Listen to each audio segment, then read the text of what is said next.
Imagine wasting your time because you're fishing too shallow. It happened to me for 3 years. I'd come home with nothing, feeling totally defeated. Then one day, I changed just one thing. Boom! 6 bass in less than an hour.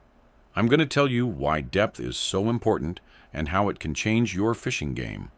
We'll chat about reading the water, why fish move up and down, and a super simple trick the pros use to find fish fast.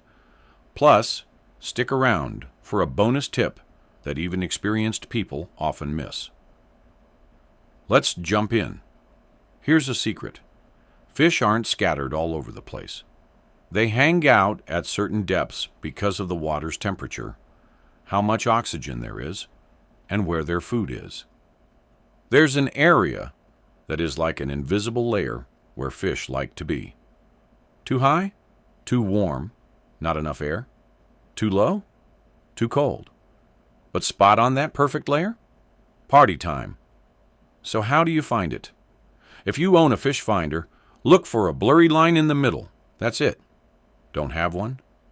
No sweat. Start fishing shallow, and with each cast, let your lure sink for 5 more seconds. Keep doing that until you start getting bites. Easy, and it works great. Now, things get interesting.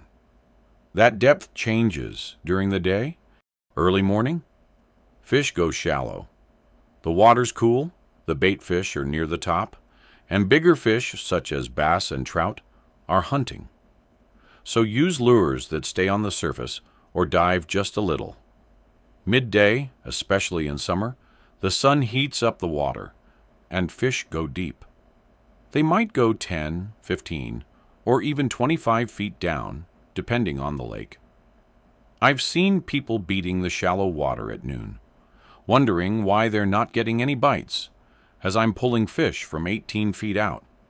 Sound familiar? Share the most embarrassing time you asked yourself, why aren't they biting, in the comments. I bet I've had worse experiences. When evening arrives, they swim up again, like clockwork. If you match your depth to the time, you're already doing better than most people on the water. Hold on, here's something almost no one mentions. Fish don't just randomly stop at a depth. They stop at a depth related to things like ledges, drop-offs, sunken trees, or where plants stop growing. Here's a trick from the pros. Fish almost always stay within 2 feet above these things, not right on them. So, if your lure is bumping along the bottom, you might be fishing below them. Lift your lure a little, and suddenly you're where they can see it. I once caught 4 fish in a row in less than 20 minutes by doing this. Seriously. Okay, let's make sure you got this. First, find that depth layer where the fish are.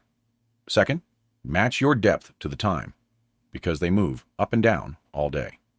Third, fish above the structure, not on it. That 2 feet can be a big deal.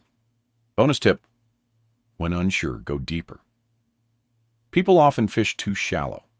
The fish are usually deeper than you think. If you learned something today, hit that like button. It helps me out. Subscribe and turn on notifications so you don't miss anything. Check the description for the gear I use, with links to my favorite depth setup. Also, tell me about the biggest fish you caught from an unexpected depth in the comments. I read them all. Now get out there and fish at the right depth. Happy fishing!